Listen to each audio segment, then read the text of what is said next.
Okay, so we started talking about projective geometry last time, and so we talked about the projective space, right? And we talked about lines and points and conics in the projective space. So now what I want to do is talk about projective transformations. Okay, so I will start with projective transformations, and then we'll go ahead and see how the pinhole model can be thought of as a projective transformation. Okay. So, oh, sorry. So I will have to close.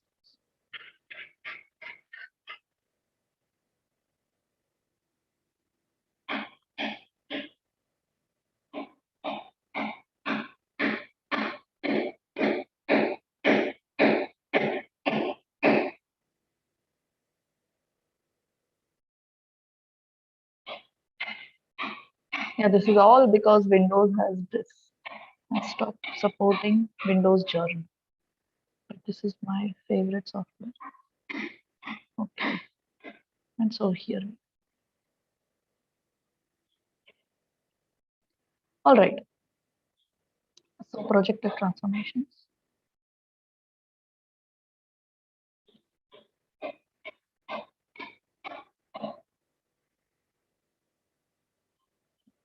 So as we noted last time, a projective space is not really a vector space. Okay.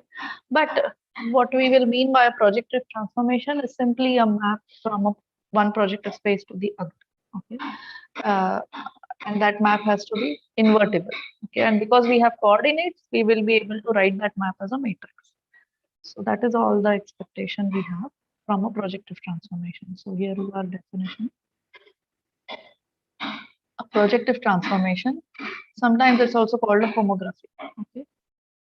So a projective transformation or a homography H is an invertible mapping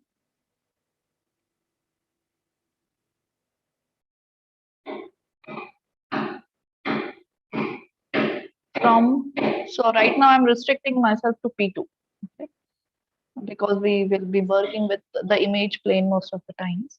So it's an invertible mapping from P2 to itself that maps lines to lines, maps lines to lines. Okay, so this is the sort of a geometric definition. We will also see algebraically what this means. But maps lines to lines means that for any three collinear points,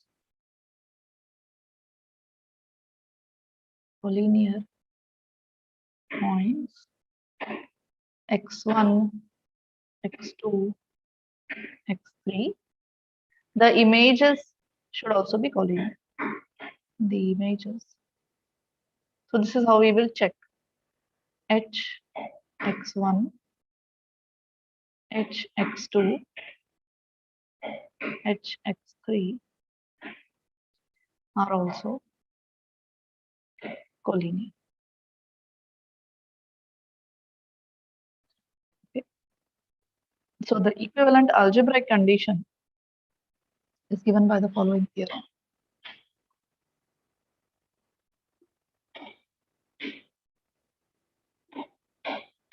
And this is definitely easier to check. So, so here's the theorem.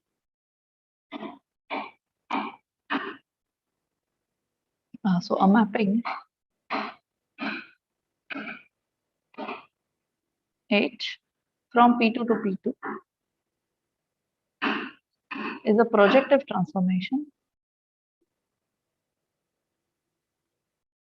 if and only if there exists a non-singular 3 by 3, a non-singular 3 by 3 matrix H such that H of x is equal to capital H of x. for any x in P. What this essentially means is the small h should be expressible as a matrix, an invertible matrix, or the matrix of this. So I told you, right, this is not a vector space, so we cannot talk in the language of vector spaces. But so essentially we are saying that this mapping can be expressed as a non-singular 3x3 matrix. If that happens, then we say that the mapping is projective transformation. Okay. Now, one way this is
So her power is gone, it seems she'll be back in a while. That is what she told.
hello. Yeah, so I'm back. Sorry. So here. Okay, so this is what a project transformation means, and it is easy to show this one way. However, it takes considerable work to show the converse. Okay, so suppose you have a non-singular 3x3 matrix H. Excuse me, no? Yes. Is the inverse of a projective transform also projective? It will go. So again, if the inverse of the projective transformation can be written like this, so I don't know the answer to this question whether the inverse of the same matrix will work as the inverse of this H. Okay. I think it should. I don't see any problems. Okay. And but if that is true, then yes.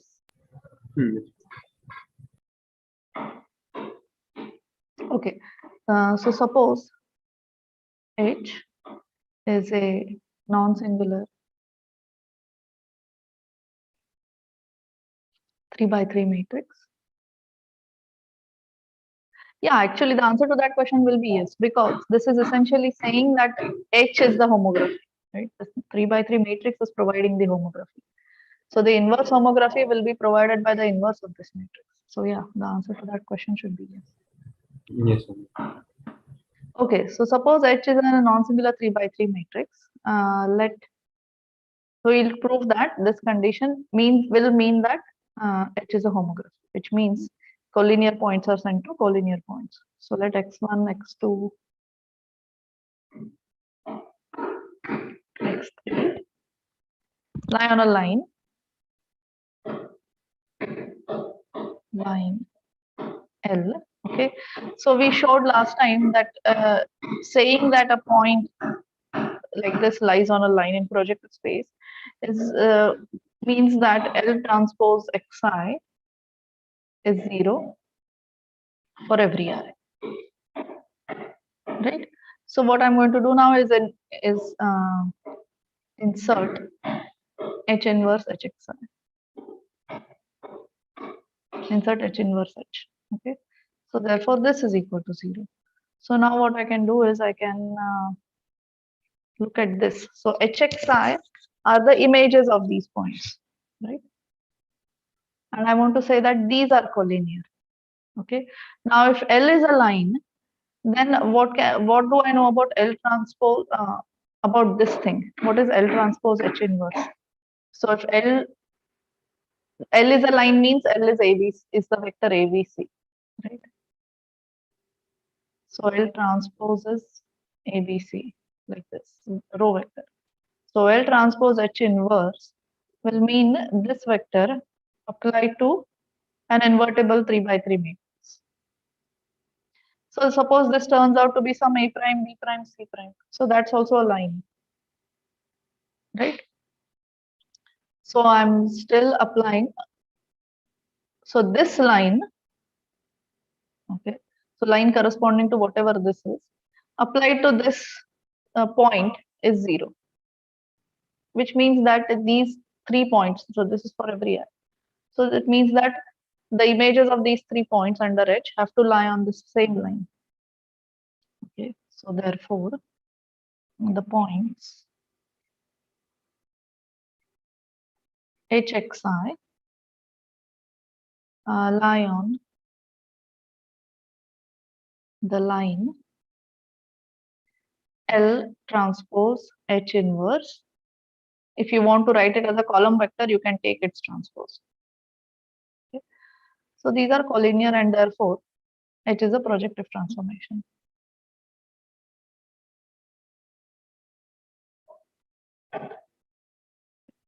The converse, however, is not so easy. Okay, the converse is, we will not go into that. It's considerably harder to prove. So we'll just go with the statement now that projective transformation means nothing but a 3 by 3 invertible matrix. Okay, so that is what we want to take from that. What we should note is that since we are talking about a map between projective spaces, okay, so if you multiply this matrix with a non-zero scalar, then we are not going to be really changing the map, correct? Because this is projective space. This is the points are all scalar multiples, the class of scalar multiples. Okay, so multiplying H with a scalar does not change the map. So this matrix is sometimes called a homogeneous matrix. Okay, so matrix of a projective transformation. You can consider any scalar multiple of it also. It will be the same projective. So the matrix H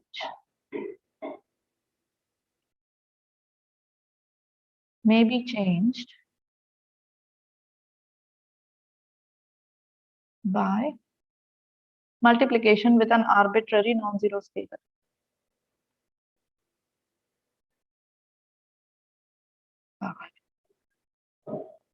An arbitrary non-zero scalar to represent the same projective transformation. To represent the same projective transformation. Okay, so a projective transformation finally is defined by a 3 by 3 non-singular matrix up to multiplication by a scalar. Okay, so I will just write, so H is called a homogeneous matrix.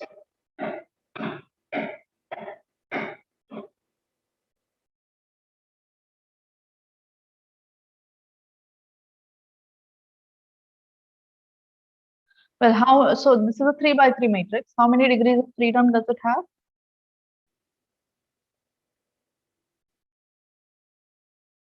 It has 9 entries, okay? And so it has 8 degrees of freedom. Degrees of freedom. Okay. This will come in handy a little later when we compute the camera matrix. Okay. All right. So now moving on to camera matrix. No, not camera matrix. We still have to talk about the pinhole perspective as a central projection. So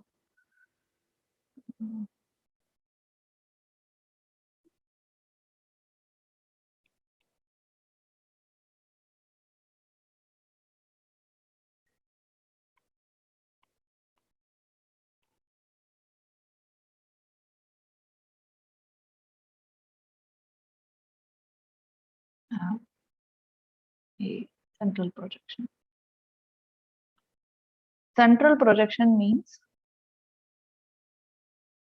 a projection such that all rays pass through a fixed point. Okay. So let me write that down. Central projection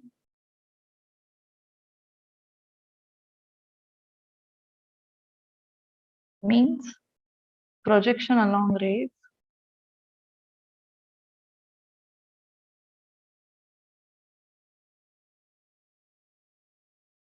passing through a common point.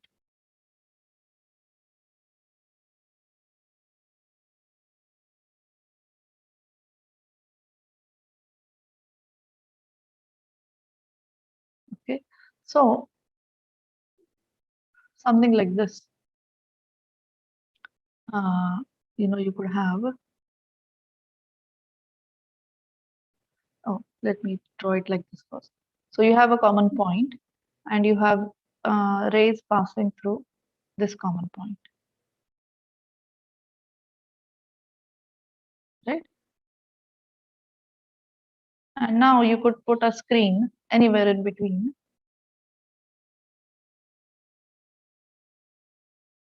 And look at these images. Okay, the screen could also be slightly tilted, okay, or skewed in some sense, okay? Something like this. You could also be looking at it like this, okay, and so then these. In either case, all these rays are passing through this common point, correct? So this is called as a central projection.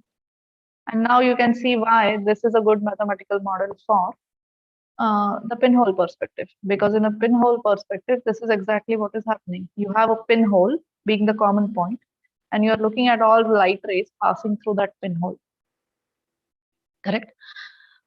So one thing, I must mention here is that all the mathematical modeling that we are going to do now, okay, at least in the beginning, we are not going to take into consideration that we don't have a pinhole but a lens. Okay, so what is the difference between having a pinhole and a lens? How is that going to affect the mathematical model? Well, the point is that if instead of a pinhole you have a lens, then you will have, these distances and focusing and all will have to follow the lens equation. Okay, so right now we are keeping that out of the equation. We are assuming the simplistic situation where we actually have a pinhole and nothing else is affecting. So we'll first build through that, and then later on we'll bring in what happens because of the lens, what happens because of the, if you have a camera sensor, then you will have pixels here, okay, the spacing of the pixels and so on. Everything will come into the picture a bit later. Right now, let's just think of this simple model. So what we do now, if in each, so this is one plane, this is another plane, okay, and if we fix a coordinate system in each plane, okay, and the points in each plane, if we represent by homogeneous coordinates, Then the central projection will be sort of a map, will be a homography between these two. Okay, so suppose what I mean is, suppose this is my plane 1, okay, this is plane 2, and here I have points x1, x2, x3. These are 3 projections, okay, and those same light rays moving on and map to another plane, and these are points x1 prime, x2 prime, x3 prime. Okay, these are all expressed in homogeneous coordinates with a coordinate system fixed for each plane. Okay, then these points are going to be related to each other through a homography. Okay, so let me write down that statement. If a coordinate system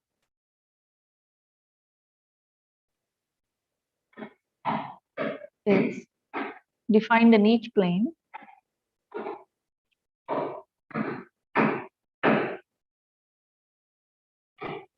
and the points are represented in homogeneous coordinates,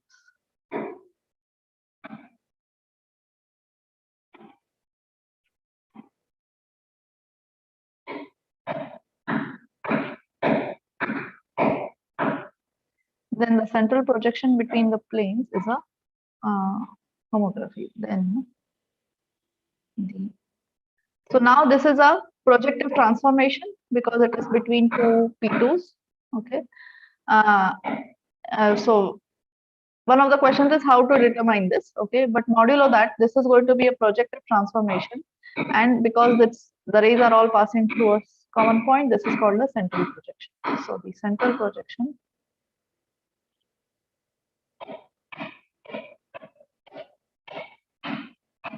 between the planes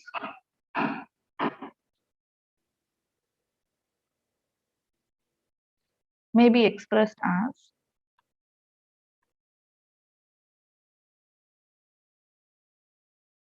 x prime equals h of x, okay, where h is a non-singular 3 by 3 meter. Ma'am, it's Yes. maybe expressed as, not always. It will always be expressed as, but the question is whether it will be, whether you will be always be able to determine. Okay, so can be expressed as, where h is a non-singular 3 by 3.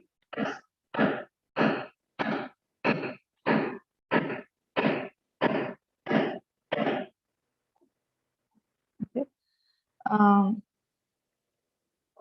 So actually, I want to show you some images. So this is from the book I have shared online with you. Let me open that up. So if you go to the books folder that I have shared for this course,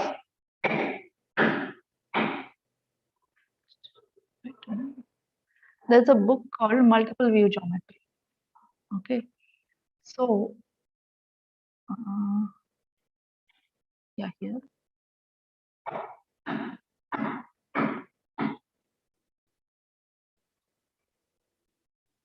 Yes.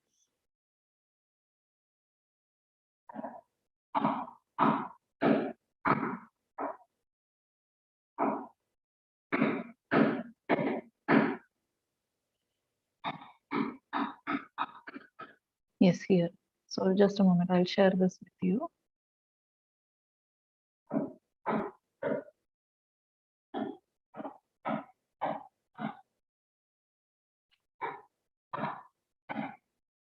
You can also open it if you like.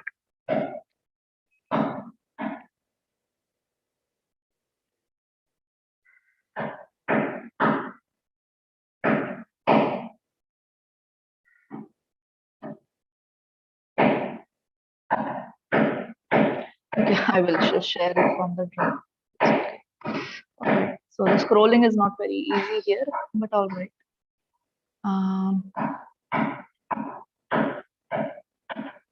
So this is multiple view geometry, that book. Excuse me, ma'am. Yes. So, when you said we can't always find the matrix H, can't we like look at the central projection of Sorry, zero? sorry. I don't think I can hear you clearly. So, when you said we can't always find the matrix H, can't we just find the central projection of 1 0 0 0 1 0 and 0 0 1, and that will give us the 3 columns in the matrix? Yeah, so we will see it has 8 degrees of freedom. Okay, and with every pair of points, we will see that we can generate 2 pieces of information. Okay, so yeah, so what I mean is that we require sufficient information in order to get a handle on this edge. Yeah. Okay, that's what I mean. Yeah, so this is the picture I want to show you.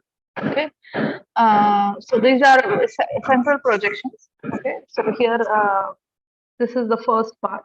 Here they have shown nothing but world points being mapped onto the image plane through a common point C. Okay, so this is how the pinhole perspective can be viewed as a central projection. Okay, so there will be, well, if all these points lie in a plane like this, okay, then you will be able to find a map between this plane and this plane, and that will be your homography. Okay, so it can be either this way, you could also have that these world points are being mapped onto 2 planes. Okay, and there's a homography between these 2 planes. Okay, so you could have a homography here in this situation. You could also have a homography here in this kind of situation. Okay. What is being shown here is that, however, if the camera center or the center of projection moves, okay, then you cannot really find homography between these 2, unless these 4 points themselves are in a plane, in which case you will have a homography between these 2 and you'll have a homography between these 2, and hence you can compose to get a homography between these 2 tilted planes. Okay, so that is what this image is about. Okay, so essentially this figure B and figure C is what I wanted you to sort of focus on, that you can talk about a homography between 2 planes like this, where these are your world points lying in a plane, these are your image points, and you're viewing it through a camera, and you are defining a homography between these 2 planes. You could also be viewing at the same world points through the same camera from 2 different angles. Okay, but yeah, so they don't have to be joint like this. They have shown in this image, but they don't have to be joint like this. It could be through 2 different angles, and then you can have a homography between these 2 also. Okay, so I just wanted to show you this image. This book is there in the folder, class folder. Okay, this is a very interesting book called Multiple View Geometry, and I'm covering these few earlier topics from this book, the topics on projective geometry.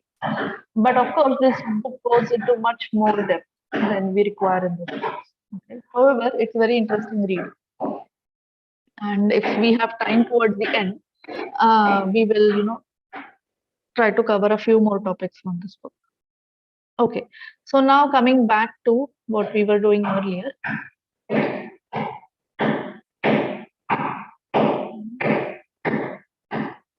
Yeah, here.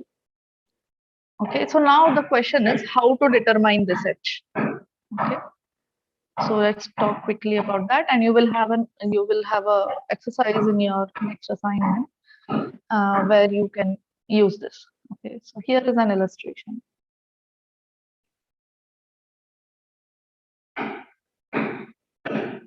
So suppose you have oh, I should have just shown you some images of perspective distortion. Okay, so we want to remove, let's say, perspective distortion from an image. Okay, so what is perspective distortion?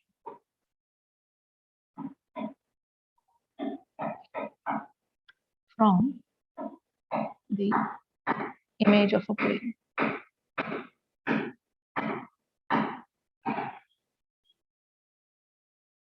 So what is perspective distortion? It means that suppose the actual image or the actual object, not image, actual object. Suppose there is a picture of a building with windows on it. Okay, so you know that the actual windows are supposed to be like this, correct?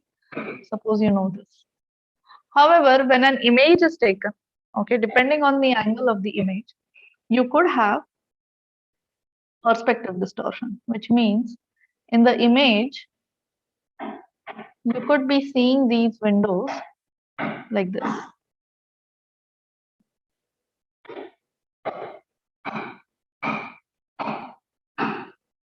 Okay, so what is happening? You have taken an image of this object, okay, but because it is from a certain angle, the parallel lines are not going to parallel. We observed earlier, right, that this failure of parallel lines to go to parallel lines under pinhole perspective.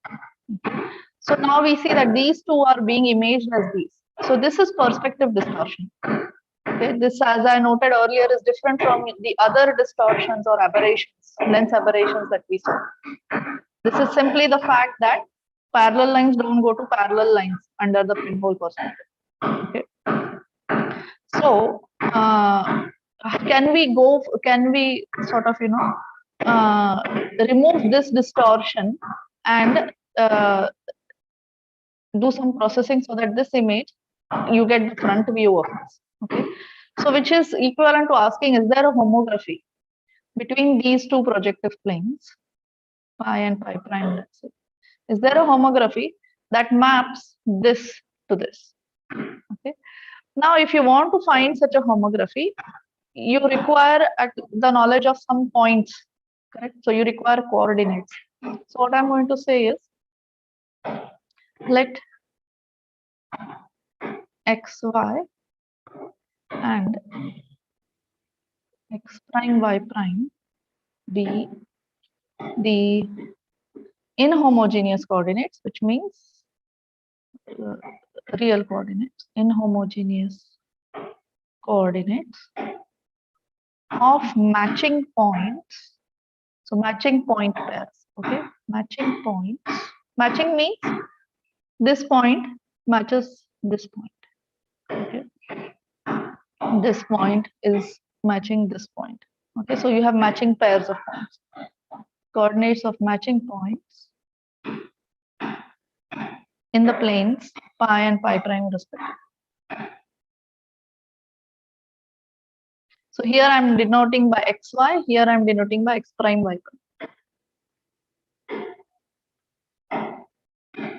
Ma'am, Yes. this perspective distortion is happening because you are holding the camera at a different angle or something, or Yeah, exactly. So the image could be taken in such a, you have an image where there is a perspective distortion and you want to remove that distortion. That is the problem. So yeah, this can happen because you have taken it at an angle. okay, and still you want to correct it without changing the Yeah, angle. because see, yeah, right now, see what is happening is that I have an image. In that there are some objects where perspective distortion has occurred. Okay, fine. that is the sort of background. And now what I want to do is I want to apply I want to do something on my computer to remove that distortion. Okay. I don't want to Yes. go back to the image taking process. Okay. So as we discussed earlier, this perspective distortion is something that can be removed. Similarly, radial and tangential distortion are some things that can be removed. But there are some things that cannot be removed, and then you do have to go back to image taking process. Okay, so now we want to see how to compute this H. Okay, so suppose we have this pair of matching points like this. So this is the actual real coordinates. Okay, in homogeneous coordinates, I can write this as. So I'm now considering the projective coordinates.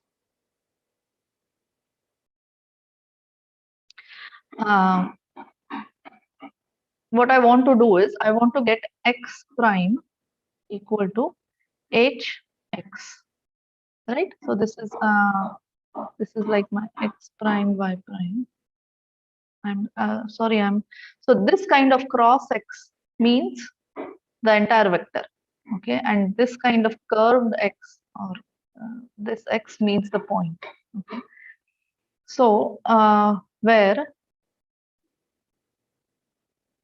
x means in homogeneous coordinates, I'm writing x1 prime, x2 prime, x3 prime, and x prime means, what am I doing? Sorry. X prime will mean these with primes. So this is general notation. Okay. So this is like saying we want to have x1 prime, x2 prime, x3 prime equal to h is some 3 by 3 matrix. So h11, h12, h13 and so on, multiplied by x1, x2, x3. Right? So this is what we want. Now if we sort of simplify this, okay, and notice that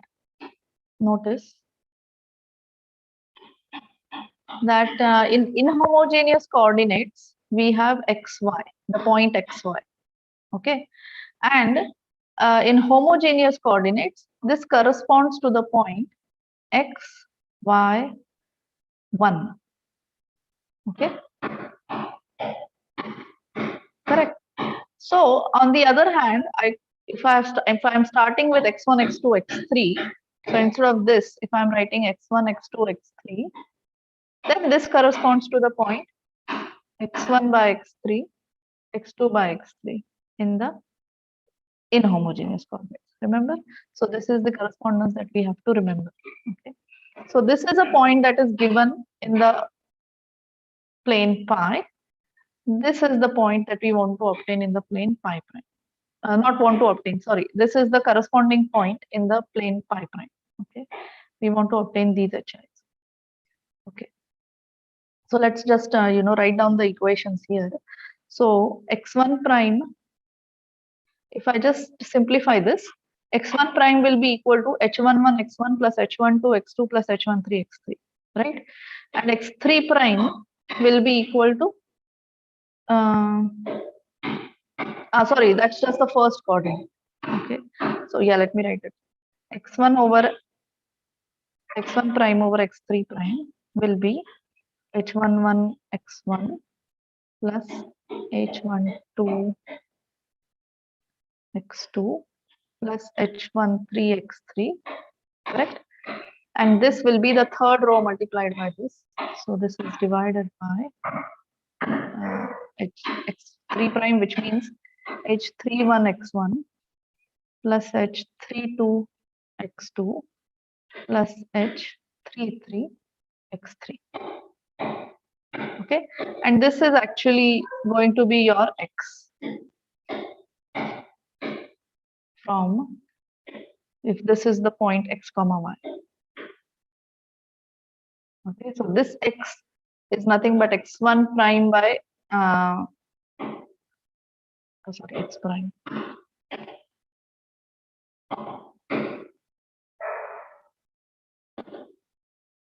Yeah. This x prime, okay, is x1 prime by x3 prime, which is given by this.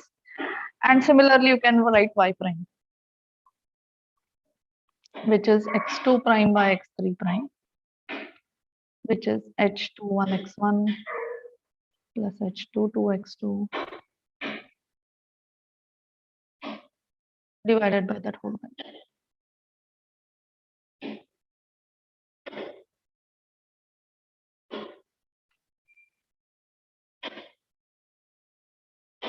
Okay, so now what this means is that if we knew x1, x2, x3, okay, And if we knew what is this, if we want to compute these coefficients, h11, h12, h13, how many of these are there? There are 9 of these, correct?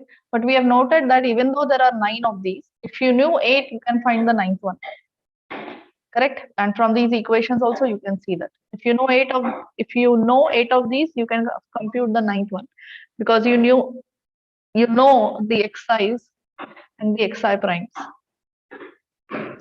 So now if you want to compute 8 of these, okay, how many equations do you require? So these are 2 equations, you've got 2. How many more do we require if you want to compute 8 unknowns? 6 more. 6 more are required.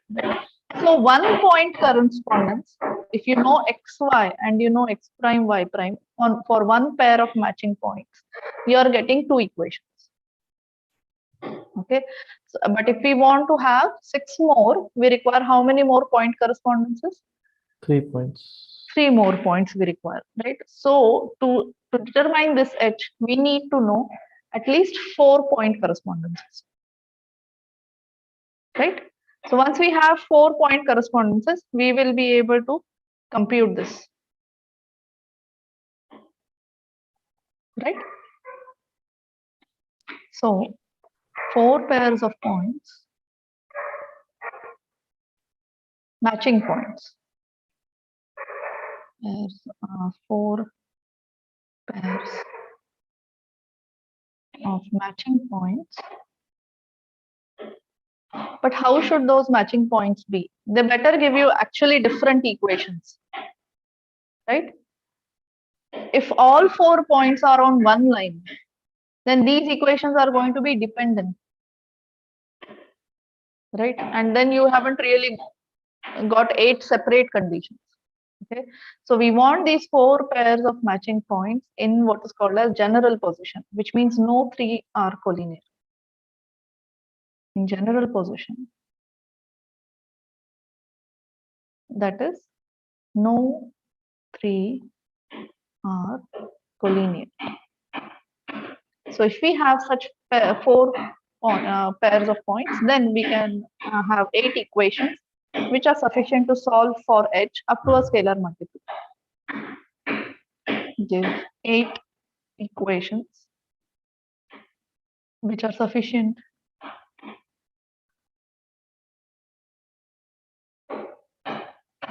to solve for h up to a scalar multiple, which is fine because h is going to be a homogeneous matrix anyway.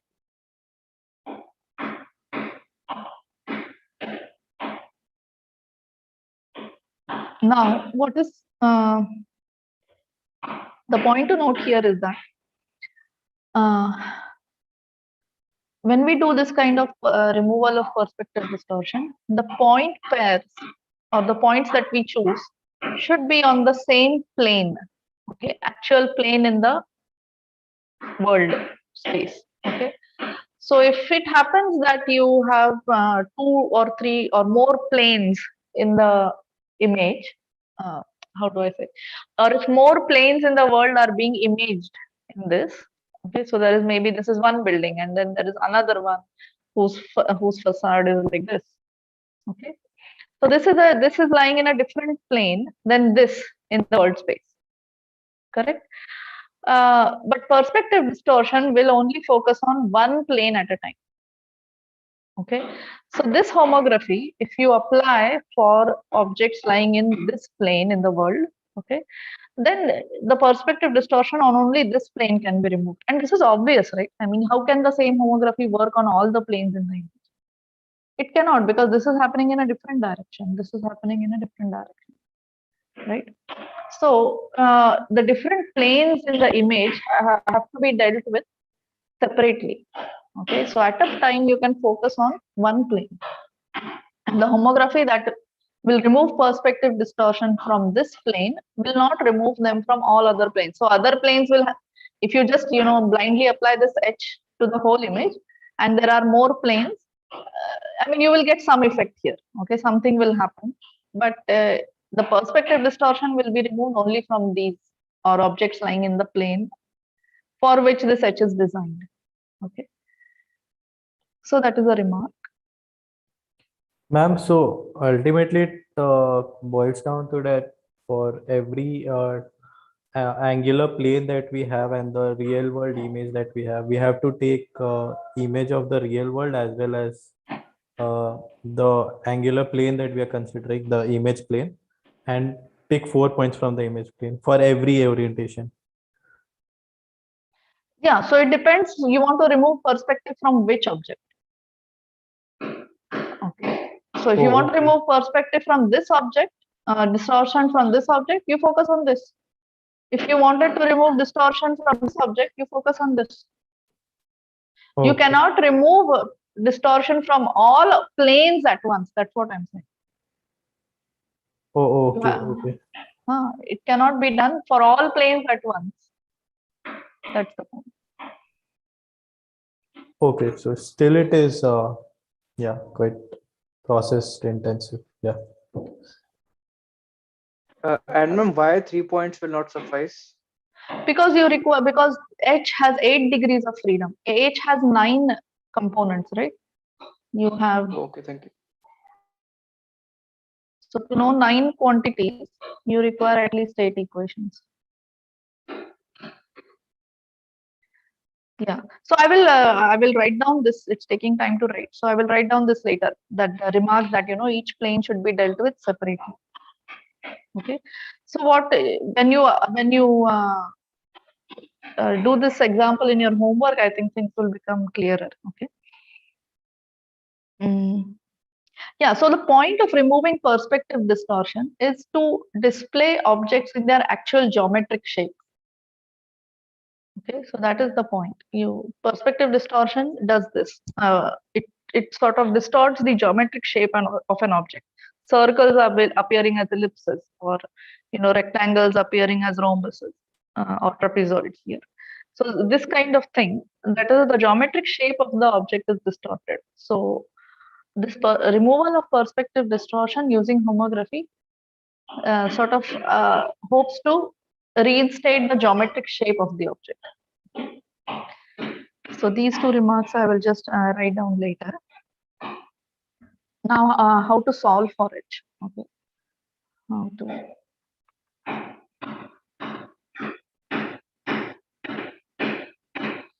So you can solve for H either using the homogeneous vector form or inhomogeneous vector form, correct? But now if you so there is a problem if you want to solve it as an inhomogeneous vector. Okay. So for example, what I mean is you can use either these coordinates or you can use these coordinates, right? These are projective homogeneous coordinates. These are non-projective real coordinates. Okay. So if you look at the equation, you might think, well, why do we have to go to homogeneous? You could have done this using these only. Okay. That's not quite true, first of all, because the dimensions won't match up. Okay. But there are other deeper reasons also. Okay. So if to solve for H as a homogeneous vector, as an inhomogeneous vector,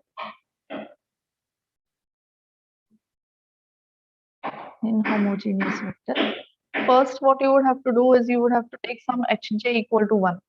Then you will have 8 equations in 8 variables. Okay.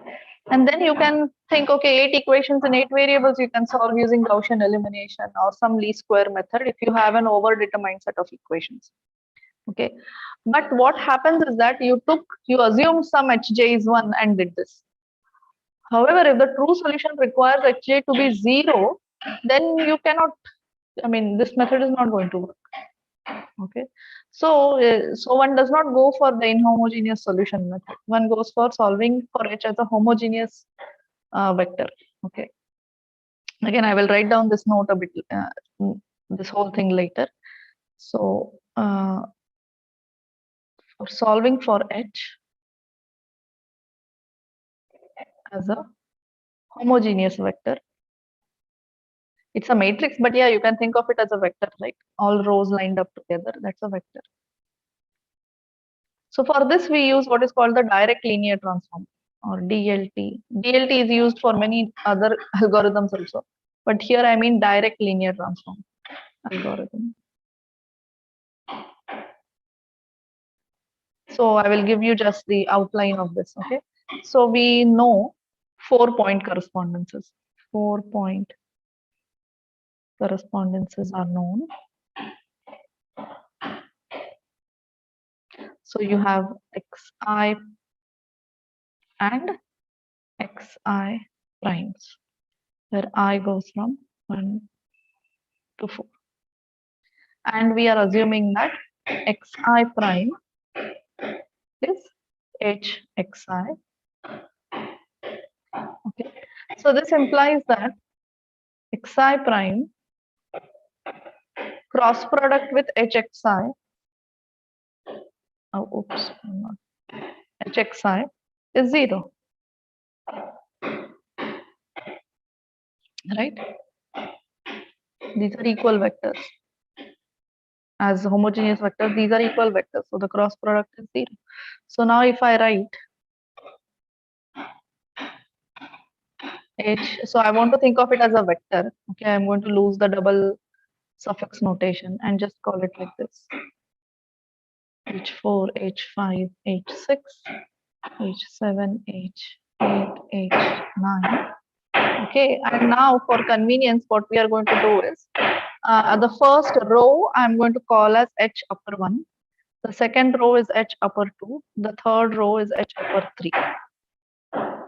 Okay. And xi prime, I'm going to write as xi prime, yi prime, wi prime. Then let's look at this cross product. Xi prime cross hxi in this notation. So this looks like, so this cross product is what? ijk. I'm just writing xi prime. So this is small xi prime, yi prime, wi prime. Okay, and what will come here? h1, h2, h3, right?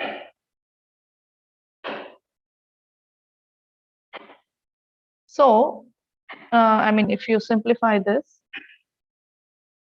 this comes out to be the vector yi prime h upper 3 transpose xi, sorry, xi, which means the whole vector. Okay, so this vector transpose applied to this vector, that's what this is, minus wi prime h2 transpose xi,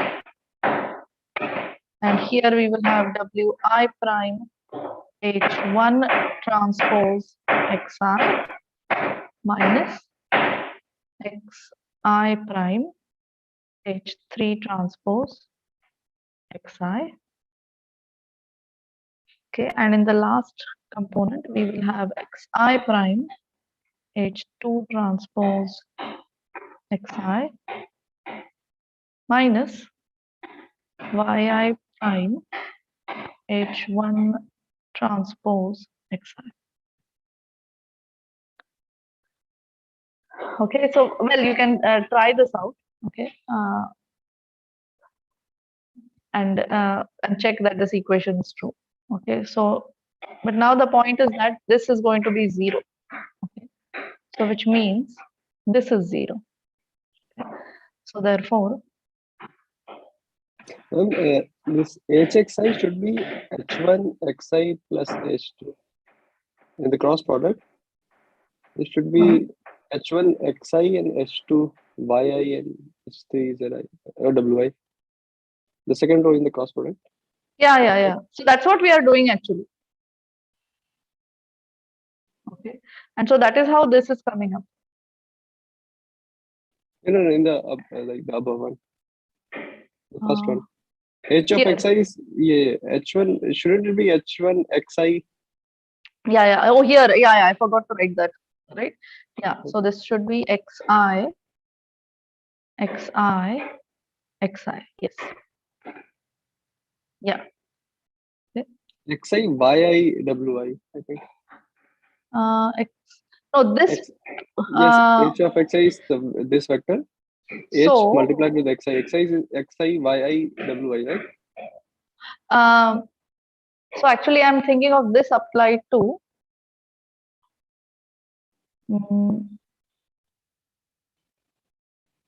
So this is the entire vector, right? H1. Yeah. So H1 applied to x1, x2, x3. Yeah, you're right. So Yeah. this is small x1, small x2, and small x3. Yes. No, not x3. What is it? W. Wi. Uh, Wi yeah. actually. Yeah. I. This is I. yi, wi. Yeah. Sorry. Y1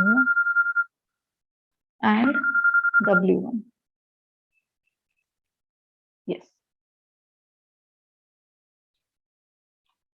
Okay. So now, so first let's note the following. Note that Hj transpose applied to Xi is nothing but is the same as Xi transpose applied to Hj. Okay. Right. I have just rewritten this in this form. So we can write that cross product being equal to 0, Xi prime cross Hxi equal to 0 as the following system of equations. We can write this as, so this will take some work. So,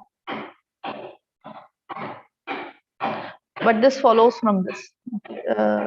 Yi prime xi transpose. So I'm just collecting the coefficients that are equating. So this multiplied by this equal to 0. Okay, so these things I will get for every I, right? So I'm just collecting them together in this matrix. So for example, H3 and H2, I have this, right? So instead of writing H3 transpose Xi, I'm going to think of it as Xi transpose H3. Okay. And for that H3, so that H3 is here, right? So that equation now, so for example, this first equation can be written like this. The second equation can be written as, so I have only H1 and H3, so I will have a 0 in between here. Okay. So this is Wi transpose Xi transpose. Okay. These are actually three terms. Okay. So this is like 0 is the 0, 0, 0 vector here. Okay. So minus Xi prime Xi transpose. So this is just this equation, the second equation here. Okay. And the third one here will give me a third row here. So here, since only H2 and H1 are in the picture, H3 is not in the picture, so I'll have a 0 here. So this is going to look like minus Yi transpose Xi transpose. Correct, that's what I have here. And then from here I have plus Xi prime Xi transpose.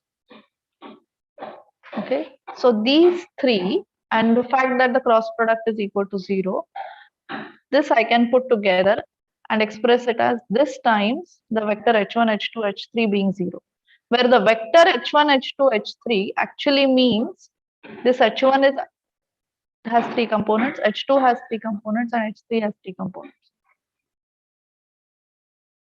Okay, so this is now my matrix A. Okay, this is a vector H. What is the dimension of this matrix? since I told you each of these are 3, 3, correct? So this is actually a 3 by 9 matrix. Okay, you will have 3 elements in this. So this is actually 3 columns. These are 3 columns. And this is, if you like, this is 0 transpose, where 0 is the vector 0, 0, 0. So these are 3 columns, 3, 3, 3. So this is a 3 by 9 matrix A, and this is a 9 by 1 vector. Okay, and so this is what we are trying to solve.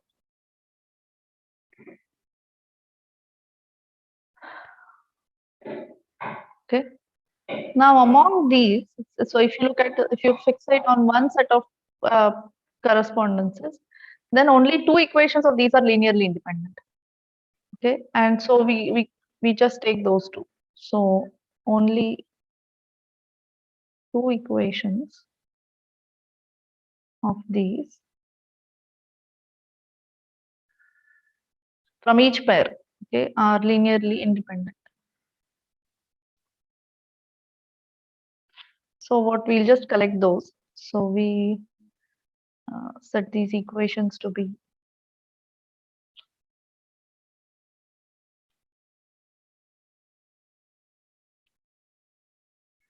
zero transpose minus wi prime x. This is 1 yi prime psi transpose, and now I can choose the first 2 rows. So wi prime xi transpose 0 and minus xi prime. Okay, these 2. So now this is a 2 by 9 matrix.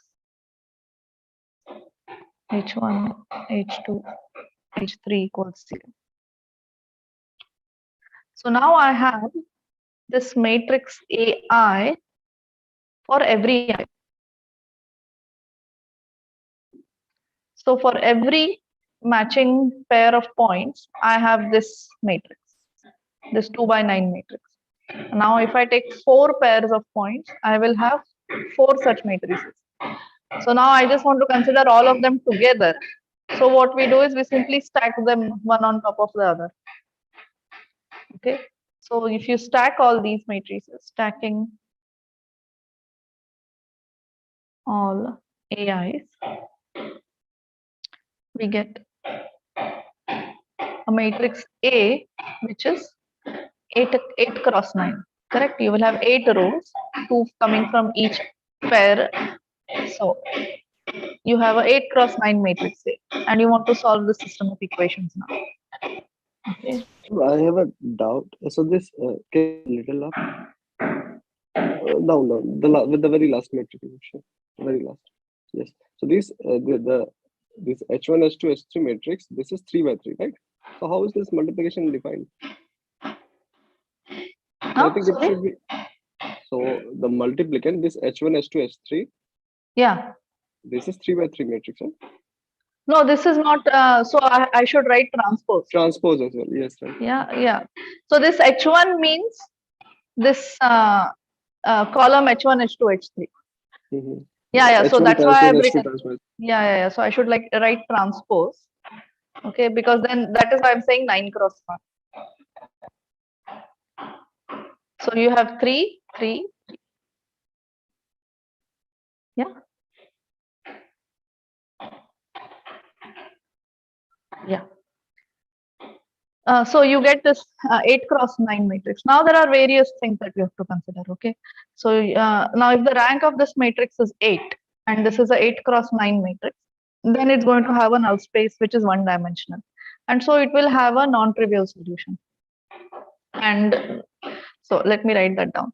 If rank of A is 8, which means this is a full rank matrix, then the null space of A will be one dimensional. So the one dimensional null space of A will contain a non-trivial solution of A, will contain a non-trivial solution, say H, non-trivial solution H. And since we require H only up to a scalar multiple, right? Without loss of generality, we can assume that norm H is 1. Since H is homogeneous, you require it only up to a scalar. Okay, so you take the vector whose norm is 1. Okay. So this is when you have a full rank matrix and these 8-point correspondences. Sorry, 4-point correspondences. If you happen to have more than 4-point correspondences and you want to satisfy them, then what happens is that this system of equations AH equal to 0 will be overdetermined. Okay. Now, if the rank of the matrix is still 8, then we are in the same situation. We will get an exact solution. Now, if the rank of the matrix is not 8, then you have an overdetermined system. So in which case 0 is the only solution. Okay. So what you do is, in this case, you find an approximate solution, which means you try to minimize the quotient. I will write down all this in detail later. Okay. You try to minimize this quotient, norm AH over norm H. But we are assuming norm H is 1. So essentially we try to find a solution H that minimizes this quantity norm AH, subject to the constraint that norm H is 1. Okay, so you try to minimize this. You are not going to get a solution for this, so you just try to minimize the quantity norm AH. Okay, and without loss of generality, you can assume norm H is 1, so we use that as our constraint. Okay, now it turns out that this H is given by the eigenvector of A transpose A, corresponding to the smallest eigenvalue. Okay, so this H is given by so this is sort of the smallest singular vector given by the eigenvector of A transpose A corresponding to its smallest eigenvalue. Okay, and here is a quick explanation for this. So I know I'm going above time, but this is like 2 minutes. Let me just finish this up. So suppose you have the singular value decomposition U D V transpose. Okay, then norm AH means norm U D V transpose H. So, but the norm doesn't change under unitary transformation. So this is same as norm of D V transpose H. Okay. Also, the norm of V transpose H is going to be the norm of H for the same reason as before. Okay. So the minimizing problem, the optimization problem here, minimizing norm H such that norm H is 1, becomes minimize norm of dV transpose H such that norm of V transpose H is 1. Okay, so suppose this is my vector Y. Okay, then so remember, in an SVD, or the singular vectors or the eigenvalues of A transpose A will be ordered in decreasing order, right? So the smallest one, so you want to minimize this, right? So you want to pick up the smallest one. So the smallest one is going to be picked up when you choose Y equal to 0, 0, 0, 0, 1. Okay, so this is a vector whose norm is going to be 1, and it will minimize this quantity because the smallest singular value lies towards the end. Okay, so this is the solution which gives the smallest, which is nothing but the smallest eigenvector corresponding to the smallest eigenvalue, the smallest singular value here, which is the smallest eigenvalue of A transpose A. Essentially, but what does, if you choose this Y and look at V transpose, then what is this vector going to be? If this is your Y. It is essentially the last column of V, right? So this is the last column of V.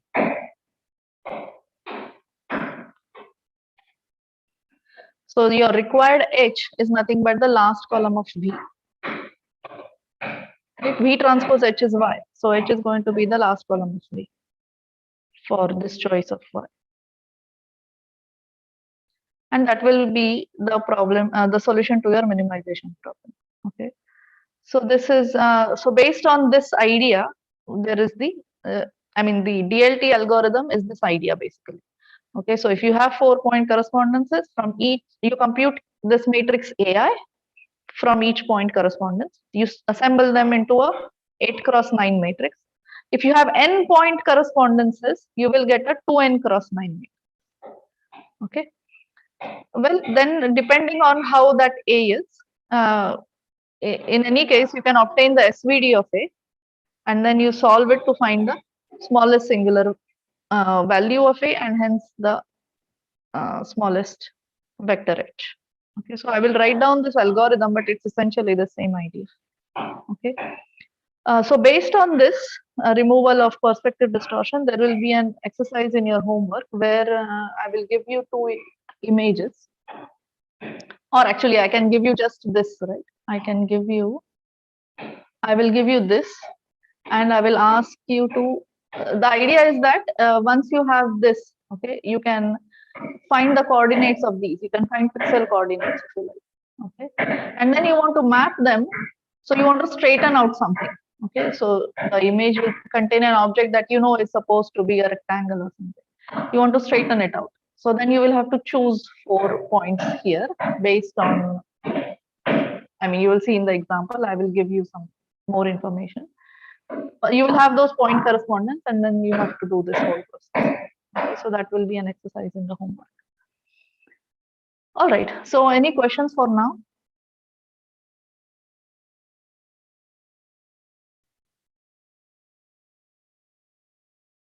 Okay, so I think maybe you need some time to read up and digest. Then I can take questions on Monday once you have understood a few of these things and looked also at the exercise. Not Monday, we have a class tomorrow also. Yeah, so tomorrow also you can ask me if you have any questions.